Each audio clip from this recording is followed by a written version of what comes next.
I think we have to start by recognising the regrettable fact that virtually every member of An Garda Síochana has been subjected to assault or acts of violence during the course of their career.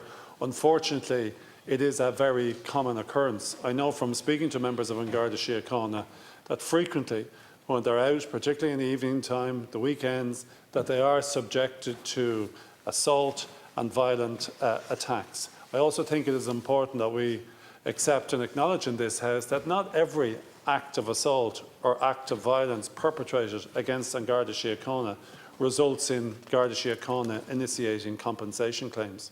The vast majority of assaults or violent attacks on Garda Síochana are simply accepted by those guards and they do nothing about it.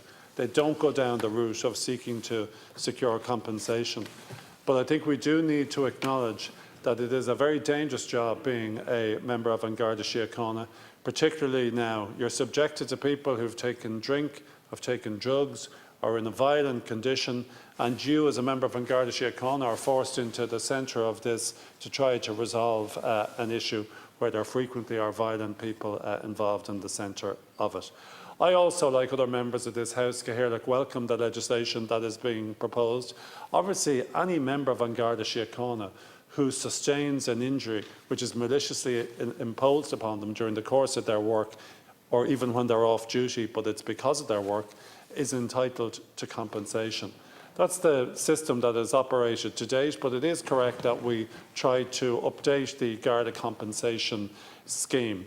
At present, the situation requires a guard to initiate a claim that is heard ultimately in the High Court, although on many occasions those cases are determined or resolved in advance of determination by the High Court. Under the current proposal, it's proposed that the offices of the Personal Injuries Assessment Board will be used for the purpose of assessing and determining the amount of damages to which a Garda is entitled as a result of sustaining injuries. Obviously, like any applicant to PIAB, if the Garda isn't satisfied with the amount that is being proposed, he's perfectly entitled or she's perfectly entitled to take their claim forward to the appropriate court. I note under this legislation that the different courts are available to anyone bringing a claim. You don't have to go on the High Court, you can go on the Circuit Court or the High Court. I suspect there would be very few claims initiated in the District Court. In recent years, I suppose, there's been a policy objective pursued by this House and by the Executive to try to ensure that the amount of awards that are made to persons making personal injuries claims are reduced. The primary reason for that is because we want to see policies charged by insurance companies come down, the premiums that they charge come down.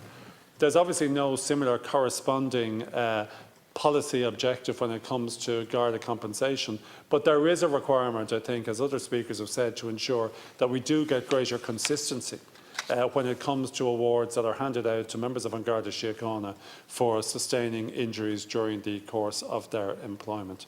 We also have to understand, however, that there are some very serious injuries that are sustained by the Gardaí as a result of their work. I would be concerned if there is a policy objective to reduce the amount of compensation that a member of An Garda Síochana is entitled to as a result of injuries that have been maliciously inflicted upon them during the course of their work or as a result of their work.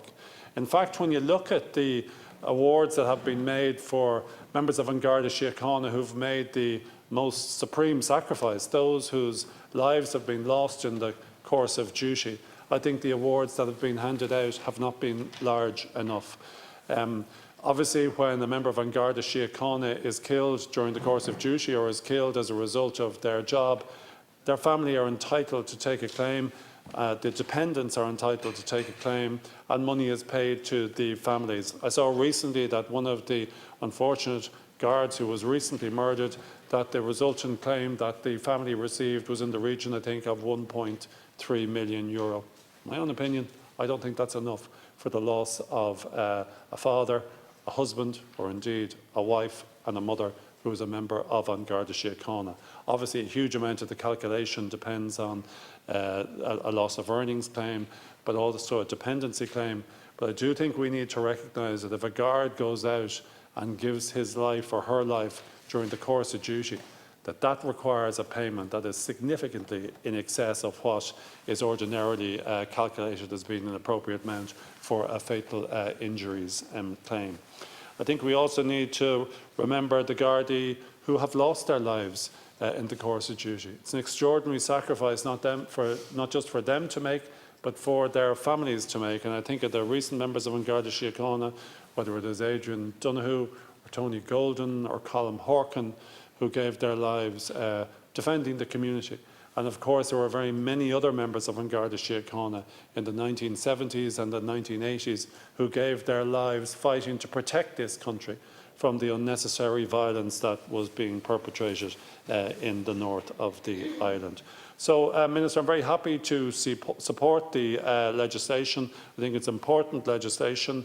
I presume you've consulted with the Gardaí representative organisations in respect of it.